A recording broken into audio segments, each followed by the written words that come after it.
وہ لوگ جنہوں نے اپنا لہو دے کے پھولوں کو رنگت بخشی ہے، جو چاند سے دنیا واقف ہے، وہ نام نہ جانے کتنے ہیں۔ میں سب کی عصمت کو خلاف تحسین پیش کرتا ہوں کہ لہو کے قطروں کے بیچ ہو کے ہزار گلشن سجانے والوں، لہو کے قطروں کے بیچ ہو کے ہزار گلشن سجانے والوں، نچوڑ کر تم جگر سے اپنے چراغ یقین جلانے والوں، سلام تم پر اثر پروشو، ستھر کی بازی لگانے والوں، تمہاری یادیں بسی ہے دل میں، وقت کے اس پار جانے والوں، آگے اکابر کے خواب کو شریف تعمیر کرنے کے لیے ملک پاکستان جس مقصد کے لیے لیا گیا،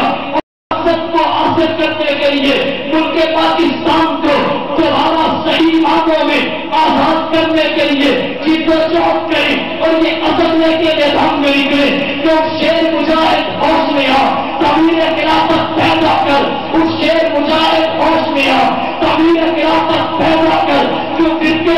ہوتا ہے، اب ایک جماعت کو پیدا کر، کبھی بھی ترقی دنیا میں اسباب تجارت پیدا کر، تعلیم کی دولت ٹھکرا دے، عثمان کی دولت پیدا کر، اسلام قدم کو دھکتا ہے، کفار سے دیکھ کے ڈرتا ہے، یا تو اسلام کا نام نہ لے، یا شوق شہادت پیدا کر، اور تم سے کہہ کیا گھبرائے نہ، حالات بدلنے والے ہیں، جو کانٹے بن کے آئے تھے بدلنے چلنے والے ہیں، مظلوموں کی آہوں میں اب شوروں کی ادائیں پہنی ہیں، یہ جان کمر سے کاٹوں گے اب سمنے چلنے والے ہیں، ہمت ہی نہیں طوفانوں میں جذبوں کو ہمارے چھین سکے، جتنا ہم سے الجھیں گے ہم اور مچلنے والے ہیں۔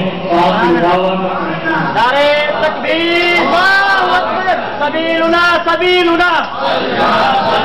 طریقنا طریقنا، نعرے تکبیر،